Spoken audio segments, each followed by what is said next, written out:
Hey guys, so the lawn is all mowed, the wind has died down, the dogs are playing with their toy, the lawn is all mowed. I think the sheep are where they're supposed to be, although they're probably inside because it's a little warm. No, they're off grazing. There you go. I don't know where the goats are. The goats are a bunch of jam tarts. They're not outside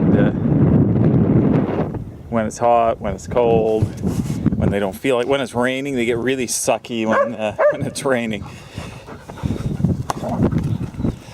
And got something in the mail yesterday. This one, oh, I should also say something else because I always forget what I want to say. I haven't caught up on my YouTube stuff yet. Probably still about 2 days behind for the most part. Hope Musty One's surgery went okay. Got something in the mail yesterday, and this is the first thing I saw right there. Don't let your meatloaf. So I immediately knew who that was from. And that was, of course, Greg Porter. And it's his Greg's Garage sticker. So I got to figure out where I'm going to put this stuff. I think I've got a hood that I'll never use because it's got perforation in a tough place to repair. And so what I might do is I might strip that hood and paint it, and then I'll just stick it up here somehow. I should maybe get my vapor barrier back in. Somebody's been pushing some of my insulation down too. Anyways, so thanks a lot, Greg. As you saw in the video earlier today, if you watched it, it was a long one. I got my pan saver. This is what it looks like. So it's basically, like I think I said in an earlier video, a diaper for the oil pan. So here's the glue. I don't even know what it is. It's some kind of two-part glue. He's scrubbed the label off of it. But nonetheless,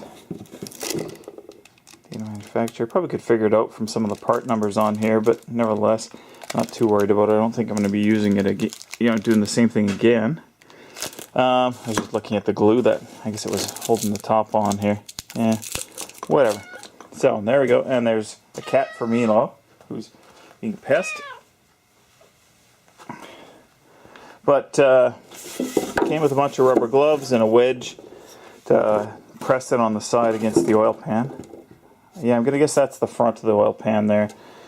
Just looking at it. So already had a hole cut out in the bottom. Smells pretty fresh. So I'm guessing he had it just made it just before he shipped it out. And I think we'll be good to go. So what I'm going to do today, and I'm not going to bother videoing it, so this will be a real short video compared to others. I'm going to drain the oil out of this guy and just let it drip overnight, and then I'll put the oh wow, I just have no focus today. I just guess my brain got too baked in the sun. But I'll just do that today anyways. Get it up on ramps so that I can have a little better access when I'm putting that on. I haven't forgotten about two people.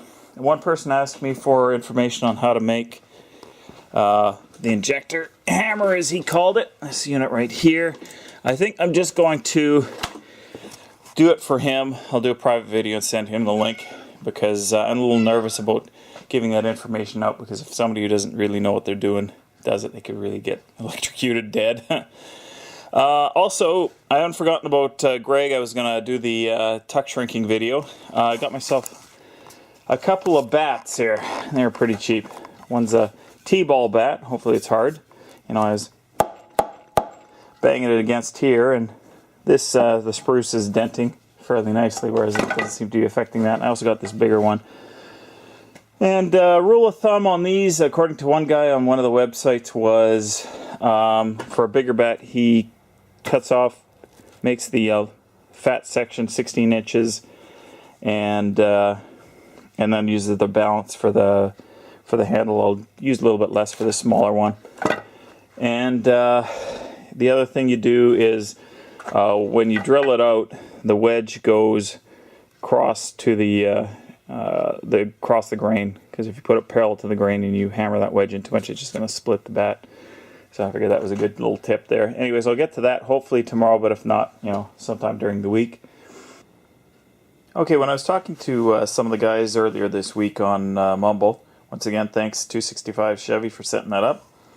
I mentioned the nylon hammers that probably weren't worth buying.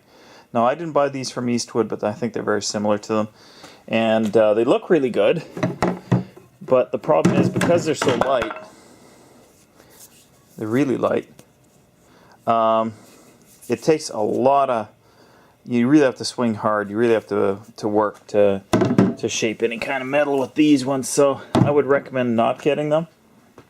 They might make a good base for cutting up, but I think when you could probably get a nice big slug of this plastic here. I think this is nylon, or maybe not. It might be one of the others. But in any case, I think you could probably get a rod of this stuff fairly easily. Certainly, I think I can get it locally from a company called Fastenal. They sell pretty much everything. But regardless, the best advice I have for making a hammer like that would be to best one I saw was basically it was a piece of, I think it was 3/4 inch pipe threaded into a T, and then he had cut some plastic and threaded it and actually inserted it into the end of the pipe. And the pipe itself had a pretty good weight to it, but it wasn't ridiculous. And if need be, you could have filled up the head a bit with a bit of lead, and it would probably give you a good heft, but not be too bad, and wouldn't break. Anyways, that's probably it for today, guys. So later.